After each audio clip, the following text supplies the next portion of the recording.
their Venus is in your first house, this is love at first sight. The moment that person locked eyes on you, they knew they wanted you immediately. The way you walk, the way you dress, even the way you eat, to them, you can just do no wrong.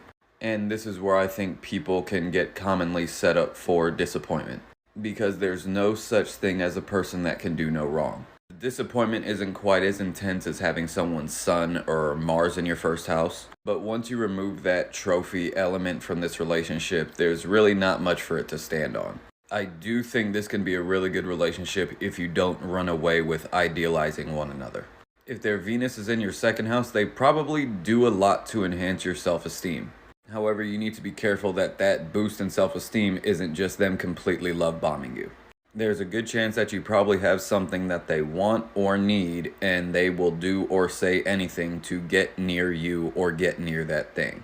In my experience with this industry, I feel like if I could define it with a quote, that quote would be, "You think I'm stupid, do you?" If their Venus is in your third house, this is respectful, soft, gentle communication. Arguing with this person is going to be like fighting someone with big, giant, oversized boxing gloves.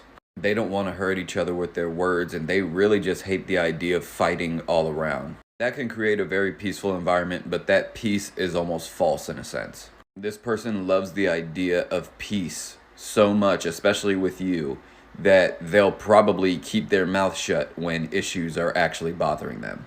So this one can be very gentle, very loving, but you have to know that hard conversations need to be had, and you're better off having them. If their Venus is in your fourth house, it's giving Netflix and chill vibes. This is a relationship where there's a lot of time spent in the house, but it's almost like you both enjoy it, like you're both just giving each other more energy to tackle other tasks throughout the week. I think there's a risk of the relationship becoming a little bit boring because you guys are just always in the house and things never really change much. But there's a good chance that your parents, your siblings, your hometown, just everyone back home, they'll probably really think this person is a green flag, and they'll be like, you know what? You chose right here. You might remind this person of one or both of their parents, most likely their mother. So they might put you on a certain pedestal, the same pedestal that they would have put that parent on. And while I think that does breed high respect, it can also breed resentment when you're not living up to the standards of that pedestal. So be careful about that. If their Venus is in your ninth house, there's a chance that this person comes from a different city, different state, even a different country altogether. That or this person may just be a long distance relationship from you.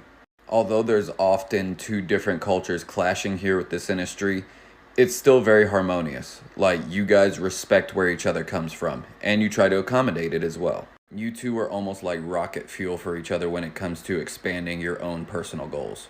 If you're looking to move or do work overseas, this person will probably be the one that looks at all the paperwork for you.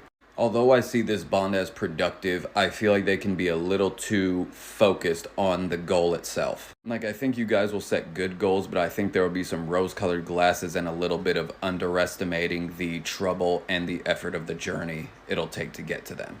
If their Venus is in your 10th house, this is a person that just amplifies your status by association. I see this as a very effective networking team. Like, you guys are just always talking business with people. As a couple, you're always just meeting new people, you're introducing each other to new people, and it's all for the benefit of your wallet. When you two step out in public, this is just the power couple that everybody strives to be. My problem with this industry, though, is like, that's it. That's all the relationship is. Status, business, career, repeat. It's almost like when you strip all that away, the relationship really doesn't have much of a leg to stand on. And if you're a private person like me, this is probably not the relationship for you. It's almost like people are so enamored with you guys, you just get no privacy. Flying under the radar isn't an option here. People are going to notice you, people are going to talk about you, and people are going to have their opinions. More positive than negative, at least. If their Venus is in your 11th house, this is a rock-solid friendship. You're friends like them, they're friends like you. You guys as friends like each other. It's a lot of healthy socializing here. I feel like the danger here is the person becomes such a good friend that you just start to slowly friend zone them. I feel like the relationship isn't quite as affectionate, quite as intimate, because you just see them on such a friendly level. There's a good chance that person may be putting in more romantic effort than you, and that can breed some resentment as time goes on. Don't take the relationship for granted just because the friendship is so solid.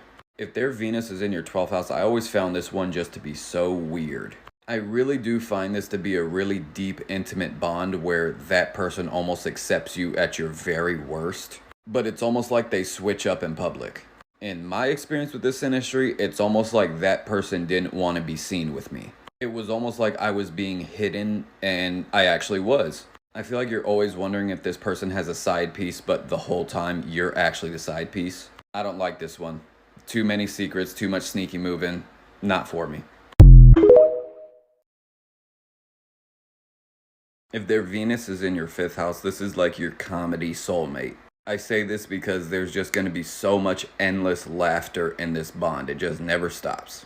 The sex, it's fun. The conversations, they're fun. The everyday activities with this person, they're just fun. I do think that there is a risk of having too much fun in this relationship, though.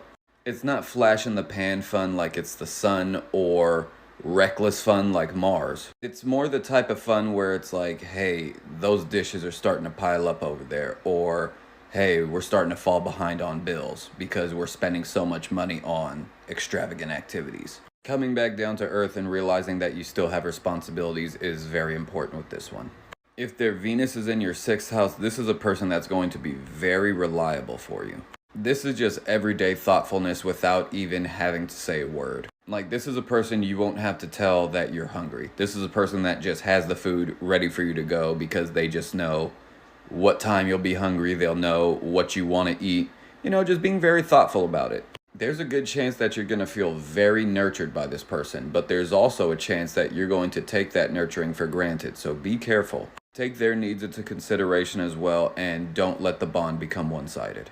If their Venus is in your 7th house, it's very similar to the 1st house synastry, but a little bit more intense. While the 1st house is more surface level attraction, when their Venus is in your 7th, you're attracted to everything about them. You're attracted to their values. You're attracted to how they view partnership, how they view love. They are the ideal partner for you. This is the type of fairy tale love that walks you right into dangerous levels of idealization. You two want each other so bad that you guys might rush into the relationship or rush into marriage, just kind of doing things a little too fast. The thing is, you're going to be so entrenched in this fairy tale world that you're not going to want to tell each other that, hey, we may have went too fast on this. We may have messed up. So don't get lost. Take things a little slow, and this can be a really good one for you. If their Venus is in your 8th house, this is a person that's probably going to transform your views on love as a whole, for better or worse. You two might go a little bit overboard for each other, and there can be themes of possessiveness here. There's also a chance that you met this person under some pretty taboo circumstances, like this might be an ex's best friend, or maybe it's your spouse's sibling. These bonds are usually complicated, they're time-consuming, and they're very hard to move on from. Like, you'll never forget this person. My suggestion for these relationships is to give each other space and to swim up for air every now and then. Because this bond can literally feel like it's drowning you with the intensity of it. At its best, this can be a legitimate soulmate. At its worst, this can be the person that just completely ruins you.